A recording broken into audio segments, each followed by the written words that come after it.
कैलाश पर्वत, देवों के देव महादेव भगवान शिव का कैलाश पर्वत।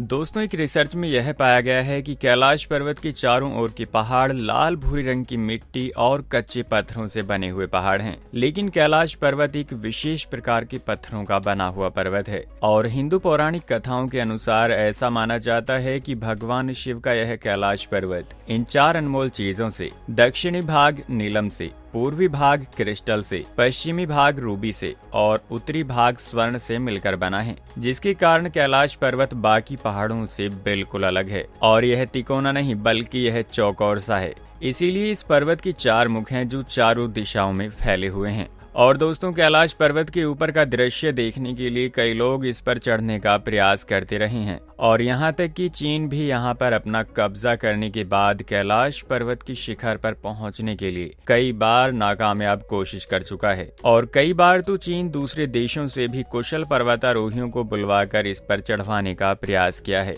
लेकिन आज तक कोई भी कैलाश पर्वत को फतेह नहीं कर पाया है। लेकिन आखिर कैलाश पर्वत की चढ़ाई करने के समय उन पर्वतारोहियों के साथ ऐसा क्या होता था कि वे लोग इस पर्वत की पूरी चढ़ाई नहीं कर पाते थे, और चीन ने वहां पर ऐसा क्या देखा कि उसे इसकी चढ़ाई पर रोक लगानी पड़ी। दोस्तों, वीडियो में आगे बढ़ने से पहले आप हमारे इस वीडियो को एक लाइक कर दीजिए और ऐसी ही वीडियोस देखने के लिए आप हमारे इस चैनल को सब्सक्राइब जरूर कर लीजिए। पौराणिक कथाओं के अनुसार कई बार असुरों ने और कई नकारात्मक शक्तियों ने कैलाश पर्वत पर चढ़ाई करके कैलाश पर्वत को भगवान शिव से छीनने का प्रयास किया, लेकिन उनकी यह मंशा कभी पूरी नहीं हो सकी। अगर इस पर ध्यान दिया जाए तो यह बात आज भी कैलाश पर्वत पर उतनी ही लागू होती है।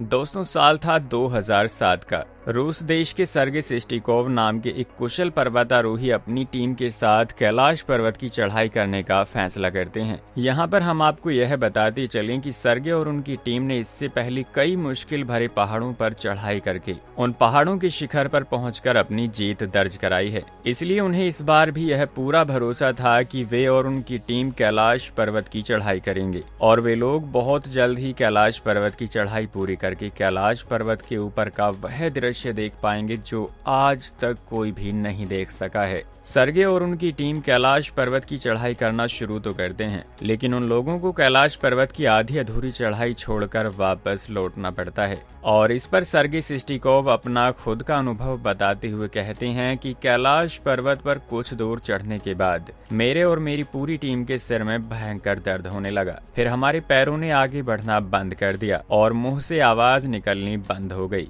इसीलिए मुझे यह महसूस हुआ कि मैं इस पर्वत पर चढ़ने लायक नहीं हूँ, और तब मैं वहां से फौरन पीछे मुड़कर वापस उतरने लगा और फिर कहीं जाकर मुझे आराम मिला। और वैज्ञानिकों ने यह पता लगाया है कि कैलाश पर्वत धरती का केंद्र है और पूरी धरती पर सिर्फ यही एक ऐसी जगह है जहां पर चारों दिशाएं आकर कैलाश पर्वत से मिलती हैं। दोस्तों, आपको यकीन नहीं होगा कि दुनिया की अन्य जगहों के मुकाबले कैलाश पर्वत पर आकर यहाँ पर समय बहुत तेजी से बीतने लगता है। यहाँ पर समय तेजी से बीतने के यह प्रमाण है कि इस क्षेत्र में आकर कई लोगों ने यह पाया है कि उनके बाल और नाखून 2 दिन में ही इतने बढ़ जाते हैं जितना कि 2 हफ्ते में बढ़ने चाहिए। और यहाँ पर ऐसा माना जाता है कि इसकी चारों ओर अलौकिक शक्तियाँ मौजूद हैं, जिसके कारण यहाँ पर सिर्फ पुण्यात्माएं ही रह सकती हैं। कैलाश पर्वत और इसके आसपास के वातावरण पर अध्ययन कर चुके रशिया के वैज्ञानिकों ने जब तिब्बत के मंदिरों में जाकर वहां के धर्म गुरुओं से पूछा तो उन्होंने कहा